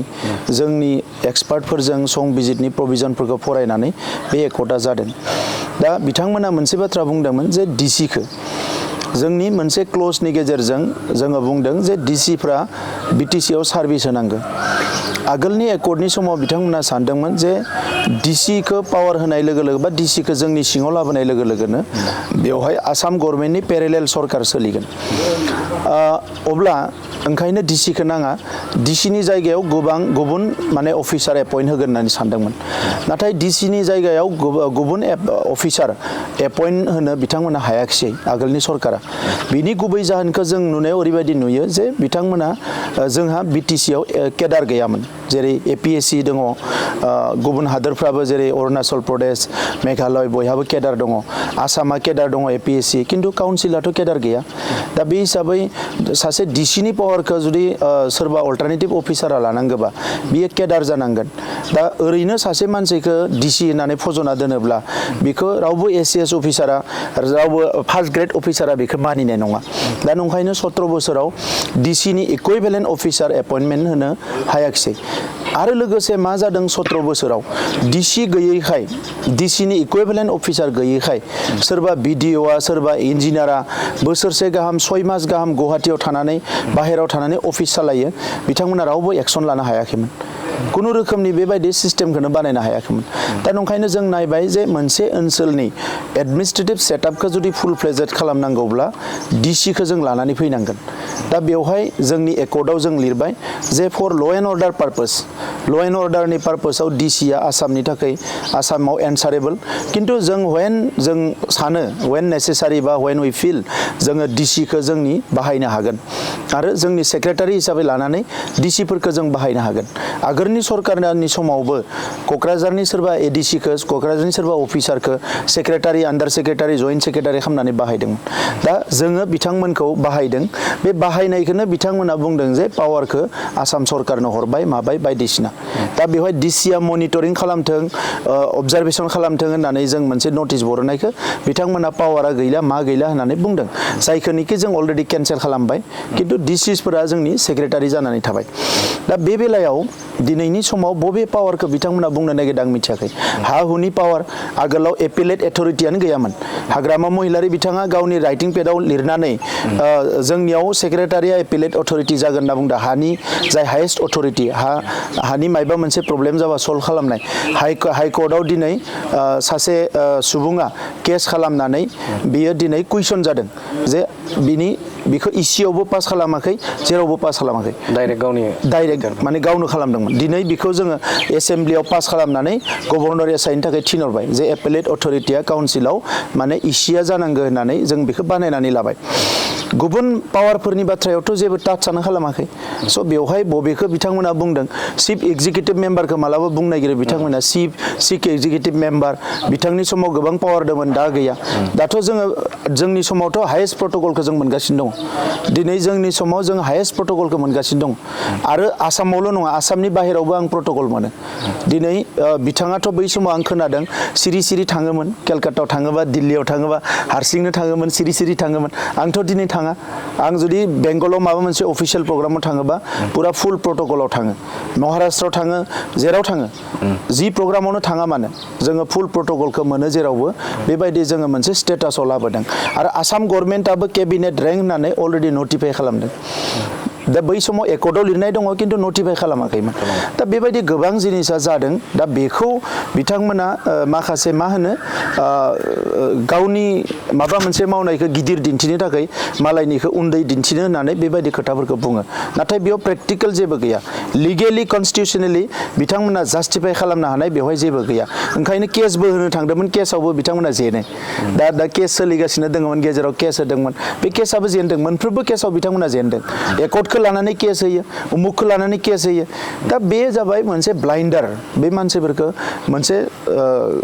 गुबै बाथ्राजों बुंनो थाङोबा बिसोरखौ माने खोब स्टाडि खालामा आरो स्टेडि ब्रेना स्टेडिलि खामानि मावा दे आर लाइक ए ब्लाइन्डार माबा मोनसे सानब्रबबाय मावब्रबबाय बेजों मोनसे हारिखौ जौगाहोनाया एसेबां गोरलै नङा जोङो साना हसिया खुनु खामानि मावा कारण साना हसिया जोङो दारि कमाखौबो सोलाया 10 बार साननानै जों खामानिखौ मावो आरो बिथांमोननि बायदि कालचारनिफ्राय जों फैयाखै जों फैदों दुलाराय बर' फरायसा आफादाव ससियेल अर्गेनाइजेसनाव खामानि मावनानै मोनफ्रोमबो जिनिसखौबो स्टाडि खालामनानै स्ट्रागल खालामनानै जों फैदों दा नंखायनो दिनैनि समाव बिथांमोना जेखौ पावारखौ हायदों होनदों पावारा हायाखै पावारा जौगानायनिफ्राय जौगादों ओंखायनो दिनै जोंनि खोथाखौ प्राइम मिनिस्टारा मानिदों जोंनि खोथाखौ हम मिनिस्टारा मानिनानै दिल्लीयाव लामा होनो गोनां जादों बिथांमोना हायाखैमोन जों खालामदों दा बेबायदि गोबां एग्जाम्पल दोङो जिखौनोखि समनि थाखाय आं बुंनो सानाखै दा बेवहाय पावारा हायनाय होननाय जेबो गैया पावारा जोंनि गोजौनिफ्राय गोजौआव थांगासिनो दं जों माखासे डिपार्टमेन्टबो बानायना लाबाय आगोलाव साइन्स टेक्न'लजि डिपार्टमेन्ट गैयामोन जों बानायनानै लाबाय सिट डिपार्टमेन्टआ गैयामोन जों बानायनानै लाबाय गोदान डिपार्टमेन्टबो जों बानायनानै लाबाय दायो सा बेफोर खामानिफोरखौ जायहा मिशन आरो भिजन दङ बिसोर बुजिगोन गुबुना बुजिनाय नङा जिहेतु मिरुनिफ्राय आरो आसाम सोरखारनिफ्राय बा फैनाय जिखिनि फान्ड दङ बेखौ बाहायनो हायाखै नोंथांमोनखौ बुंदों जायनि थाखाय रिटार्न बे खांफिनदों फान्डफोरा बा पेकेजआ होनना बुंदों बे फान्डआ जेखौनोखि देग्लाय बाजेटनि समाव ओंखारदोंमोन बे फान्डआ जोंनि समनि नङामोन जोंनि समाव खालि 62 करोड़ल' सेंसन जादों आरो बे 62 करोड़ा जोंनिया अन प्रसेस 100 सामथिं देखायनाया बे बिथांमोननि समनिसोमोन बै BPFनि सरकार सालायनाय समनि माखासे इउटिलाइजेसन सार्टिफिकेट होनो हायै बै समनि फान्डासो बेवहाय दङमोन आरो बे खामानिफोरा दाबो कमप्लिट जायाखै जोंबो कमप्लिट माने खालामनो थाखाय बिनि गोबां क्रिटिकेल ओरैबायदि जट खालामनानै गालांदों बिथांमोना बैनिसोमोन जोंनि टाइमनि नङा जोंनि समाव NLCPRआ बन्द जाबाय बेबायदि गोबां स्किम्सफ्रा बन्द जाबाय दायो स' जोंनि पेकेजनि खामानिया लासै लासै जों मावगासिनो दङ कुनु फान्डा मालाबाबो गिदिंनानै थाङाखै गासैबो फान्ड जोङो बोसोराव बाहायदों आरो बिथांमोना फान्डखौ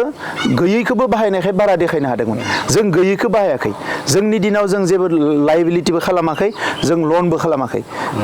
कारना जाहैबाय मानो थांनाय बोसोराव जुदि बबेबा खामानिया जोबाखैबा नेक्स्ट बोसोरनि बाजेटाव जों देखायदों देग्लायनि एसेम्ब्लियाव बिथांनि लिडार अफ अपोजिसना जोंनियाव सोंदों जे मानो आनस्पेन्ड मानिखौ देखायदों बिथांमोना आनस्पेन्ड मानिखौ देखायैखायनो केग रिपर्टआव 2016, 17, 18, 19, 20 नि केग रिपर्टखौ नायोबा नुगोन बेवहाय बिथांमोननि जे फान्ड इउटिलाइजेसन एबा एक्सपेन्डिचार बेवहाय जे माखासे रं जादोंमोन बेखौ केगआ अलरेडि क्लियार खालामनानै होदों दा ओंखायनो जोङो माने 13 डिजिट मोनसे फर्मेट दङ बेवहाय जोंनि बाजेटफोरखौ बानायो आरो बेयाव क्लियार लिरनाय दङ कुनु मोनसे फान्डा जोंहा आनस्पेन्ड बा मा होनो इखौ रिटार्न जायाखै जोङो थांनाय बोसोरनि आनस्पेन्ड एफा थायोबा नेक्स्ट बोसोराव जों बेखौ लानानै थाङो आरो बेखौ खोब स्मुथलि खालामदों बेवहाय कुनु गन्डगल गैया NDFBनि बाथ्राखौ नोंथांनिफ्राय मोन्थिनो लुबैदों जिहेतु बारग' NDFBफोरनि जोबथेसालिनिफ्राय बख'नायनि थाखाय BTR सोरखारा रल लायाखै होननानै जों अजद होबाय थानायखौ नुदों आरो बेनि अनगायैबो जायखौ नोजोर बोनानै गोदान मोनसे साथाम साब्रैसो सुबुंफोरा बे समाव गोदान मोनसे राजखान्थि हान्जा दाबोनायखौ नुनो मोन्दों थारैनो बे समाव बारग' NDFBफोरनि जाय बिथांमोना दा दिनैसिमबो जोबथेसालियाव दं बिथांमोननि थाखाय नोंथांमोना हाबा मावाखै नामा जोंनि सरकार दानायनि डे वाननिफ्रायनो जों खामानि मावदों सरकार दाग्रोमोना जोङो मोनसे कमिटि दानानै होदों Gobinda Basumatary deputy chief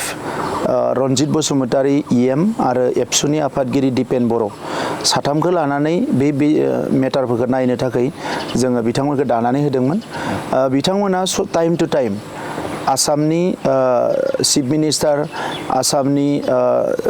police officer आसामनि हम बिफान दिल्लीनि हम बिफान हम मिनिस्टार टाइम टु टाइम रायलायबोदों आरो बेवहाय मोनफानि उनाव मोनफा प्रब्लेमा जोबदों दिनै जिखिनि रिहेबिलिटेसन मोननांगौमोन बे रिहेबिलिटेसना लिस्ट मथे जेसेबां जादों बेवहाय 99.9%आ सल्भ जाजोब्बाय बेवहाय गासैबो मोनजोब्बाय 4 लाख करि सोरबा वेल उइजार सापर्टार बेबायदि लिस्ट थालांनाया जुदा किन्तु केडार हिसाबै बा मेम्बार हिसाबै जिखिनि दङमोन बिथांमोना अलमोस्ट मोनजोब्बाय मार्टियारनि बेलायाव जिखिनि मार्टियार दङ भेरिफाइड मार्टियार बेखिनिखौबो अलमोस्ट होजोबनाय जाबाय 17 बोसोर BPFनि समाव मात्र 300ल' होनो हादोंमोन बिथांमोना जेरावनोखि 2600नि लिस्ट दङमोन किन्तु जोङो बोसोरब्रैयावनो 632 होनाय जाबाय 630 होनाय जाबाय आरो भेरिफाइड लिस्टआव NDFBनि दा जोबथ'ना दङ एसे लिस्ट दंबावो बेखौ भेरिफाइ खालामगासिनो दङ दा नंखायनो भेरिफाइड लिस्टआ जिहेतु जोबथ'बाय जों दायो BLT आरो एबसुनिखौ होनो थांगासिनो दङ जोंहा देग्लाय 10 करोड़ आरोबाव दङ बेखौ जोङो एबसु आरो BLTनिखौ थाबैनो होगोन जोङो जिखिनि केसनि बाथ्रा बेवहाय रन्जन दैमारी बिथांजों गासै सा 6 जायफोरनिखि कनभिक्ट जानानै दङ बिथांमोननि केसा गुवाहाटीयाव गाज्रि जानानै दिल्लीयाव लांबाय आरो बै समाव जोंहा जाय बिथांमोना नांगासिनो दङ आं मुं मख'आ बिथांमोना गावसोरनो थांनानै दिल्लीयाव गासैखौबो थिग खालामहैबाय नाथाय दा बिथांमोननि जि फिस बायदिसिना बेखौ जों हरगासिनो दङ BTR सरकारनिफ्राय आरो जोंनि फारसेनिफ्राय दासिम गोबां लाख रां हरनाय जाबाय जाहाथे बे केसखौ नांबाय थानो हायो आरो जिखिनि केस गुवाहाटीयाव नांदों बिनि थाखायबो हरनाय जादों दिल्लीनि थाखायबो जोङो फाइनान्सियेल सापर्टखौ कन्टिनिउ हरगासिनो दङ जेब्लायनो जोंनो मेसेज हरदों जि एमाउन्ट हरदों जों बेखौनो हरगासिनो दङ एमाउन्टआ गिदिर आं बेखौ मख'नो नागिराखै बेयो जोंनि दायित्व आरो रेसपन्सिबिलिटि खारन बिथांमोनाबो जोंनि जोहोलाव हारिनि थाखाय नांदों हारिनि थाखाय जेल जादों हारिनि थाखाय सेक्रिफाइस खालामदों दा नंखायनो बेयो जोंनि दायित्व सेकेन्ड जायखिना सोरनियाबा ट्रायल जादों जायाखै गासै 54 जन जेलाव दङ NIनि केस दा बिथांमोनखौबो जोङो जेलनिफ्राय बर'नो थाखाय नांगासिनो दङमोन आरो बिथांमोननि बेलनि थाखाय जोङो खामानि मावगासिनो दङ रायलायगासिनो दङ गुबुन थानायाव केस थालांबावबाय नामा बेखौबो जोङो नायगिरनो थाखाय NDFBनि दैदेनगिरि दानसोरां बिथांमोननि दैदेननायाव गासैबो जिल्लायाव बेरायनाय जादों केसफोरखौ नायनाय जादों दा बिनि उनाव जोङो आसामनि चिफ मिनिस्टारजों रायलायबाय आसामनि चिफ मिनिस्टारा हम मिनिस्टारजों रायलायबाय बिथाङा जोंखौ बुंबाय जे नोंसोरबो रायलाय जोंबो थांनानै हम मिनिस्टार बिथांजों रायलायबाय हम सेक्रेटारिजों रायलायबाय दा बयबो कनभिन्स जानानै रिसेन्टलि क'क्राझाराव बिथाङा फोसावलांनाय बायदि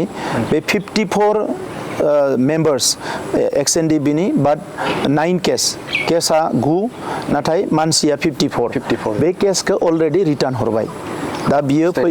स्टेटआव रिटार्न हरबाय स्टेटआ बेखौ स्टेट लेभेल डिस्ट्रिक्ट लेभेल कमिटियाव हरसिगोन आरो बेखौ बोरैहाय फोजोबनो हायो बिनि केसनि नेचारखौ नायनानै बेसेबां हाइनेस बेसेबां नन हाइनेस बेखौ नायनानै बिनि फोजोबनायनि थाखाय प्रसेसा सोलिगासिनो दङ दा अब्ला बिथांमोना जोंजों गोरोबनो हायैखाय बिथिं खारलाय खारो एखमबा गावसोर हारसिं थांब्रबनानै सोरखौबा लोगो हमो मिडियायाव बायदिसिना बुङो जोंखौ सोंखारियो खिन्थु बिथांमोना खामानिखौनो मावाखै जे बै खामानिखौ दानसोरां बिथांमोन रुजुग्रा बिथांमोन गोबां मानसिफ्रा NDFBनिनो माखासेया खिन्थु मावगासिनो दङ जोंहा एबसुनि आफादगिरि एनि टाइम मावगासिनो दङ एबसुआ लोगोसे बिथां रन्जित बसुमतारी फेरेंगा बिथांमोना सायखं बसुमतारी मावगासिनो दङ दा नंखायनो दिनै मोनसेनि उनाव मोनसे जोबलांदों साफा सानै जायफोर अजद होग्रा बिथांमोना ससियेल मिडियायाव बुंनानै अजद होयो जेबो खामानि मावाखै दा नंखायनो दिनै बे अबस्था नङाबा बिथांमोनाबो मोजां हास्थायोबा खामानिखौथ' सरकारानो मावगोन सरकाराव थायो मानसियाथ' मावनाय नङा दा सरकाराव थाग्राफोरखौ बिथांमोना मिनिट टु मिनिट घन्टा 2 घन्टा सोंखारिबाय थायो खिन्थु बे खामानिया जानांगौनि थाखाय जे रायलायनांगौ मोजाङै सलुसन खालामनांगौ बेखौ मावा दा बिथांमोन गैयाबाबो जोंथ' केसखौ रिटार्न लाबोनो हाबाय बिथांमोना सोंखारिसेयावबो जोङो दिल्लीनिफ्राय केसखौ रिटार्न लाबोनो हाबाय बिथांमोना सोंखारिबाय थानायावनो जोङो रिहेबिलिटेसनखौ होजोबनो हाबाय बिथांमोना सोंखारिबाय थानायावनो जोङो मार्टियारनि एक्सग्रेसिया होनो हाबाय दा नंखायनो मानसिफोरनि नोजोरा खामानि मावनाया साननाय हनाया जुदा जायो बेखौ लाना आंहा बारा बुंनांगौ गैया हारिनि खामानियानो जाबानो जाबाय आरो बेखौ मावनांगौआ जोंनि बयनिबो बिबान होननानै आं सानो जिहेतु सोंखारिनि बाथ्राखौ नोंथाङा मख'दों जा बेवहाय आं मोनथिनो लुबैगोन जाय बिथांमोना जे NDFBनि थाखाय BTR सरकारा खामानि मावाखै होननानै बुंनो नागिरो बै बुंनो नागिरग्रा जाय सुबुंफोर दङ बै सुबुंफोरा नोंथांनि सरकारजों बिथांमोनखौ बख'नायनि थाखाय मा सिस्टेमाव आथिखालाव नैबे NDFBनि थाखाय मा रल लादों नैबे नोंथांमोना बा सरकारा बेनि सायाव रायज्लायदोंना रायज्लायाखै बिथांमोना फैनानै नोंथांमोनजों अफिसियेलि जिहेतु मेम'रेन्डाम होनो गोनां जायो माब्लाबा नों जुदि बिथिङाव जुदि सरकारखौ मावजानो लुबैयोब्ला दा बेवहाय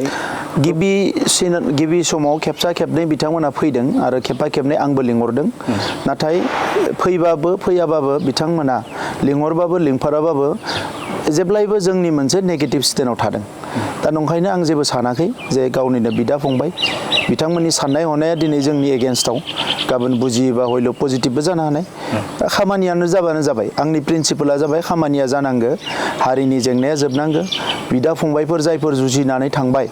जाय थैबाय बे मार्टियार जाबाय जाय थांना दङ बिथांमोनाबो मोजाङैनो जाहाथे जिउ खुंनो हायो आरो जायफोरा दिनै न'खर संसार सालायबाय गथ' गथायफोर दङ बिसोरनि न'खरफोरखौबो नायनो थाखाय जों फिन रोदोमखां दादों कअपारेटिभ ससाइटि बानायदों बायदिसिना खामानि मावनो आखायाव लादों स' सोरबा सोंखारिबाबो सोंखारियाबाबो जों मावफैबाबो मावफैयाबाबो बिथाङा जोंनि एगेन्स्ट खालामबाबो जोङो जोंनि खामानिखौ मावलांबाय थागोन आरो जोंनि खामानिया जाबाय हारिनि जेंनाया जोबनांगौ हारिया जौगानांगौ आरो रिभलिउसनारिसफोरा जाहाथे बिथांमोननि असित सन्मानखौ मोनो ओंखायनो आङो NDFB PRS D जियानो जाया मानो बयखौबो आङो अनो आं बयखौबो मान होयो आरो बिथांमोना जेब्लायनो लुबैयो बिथांमोना जेब्लायनो हास्थायगोन अब्लानो जों अरायसम मदद होनो थाखाय रेडि बिथांमोना जोंखौ सोंखारियोबा जोंथ' उपाय गैया दा आं बिथांमोनखौ सोंखारिफिननांगोन होननानै आं साना बिथांमोननि साननाय हनायाव हयथ' माबा मोनसे सानो बिथांमोना जोंखौ बेनिखायनो बुङो दा बे बाथ्राजों बारा कन्ट्रभारसि बा कनफ्लिक्ट दङ होननानै आं साना 125थि संबिजिरारि सोदांनाय बे सोदांनाया फैनायनि मोनसे लामायावमोन माबायदि जानानै दं बियो लास्ट एसेम्ब्लियाव अलमस्ट फाइनाल जाबायमोन नाथाय त्रिपुरानि माखासे जेंनानि थाखाय थाद'दो होननानै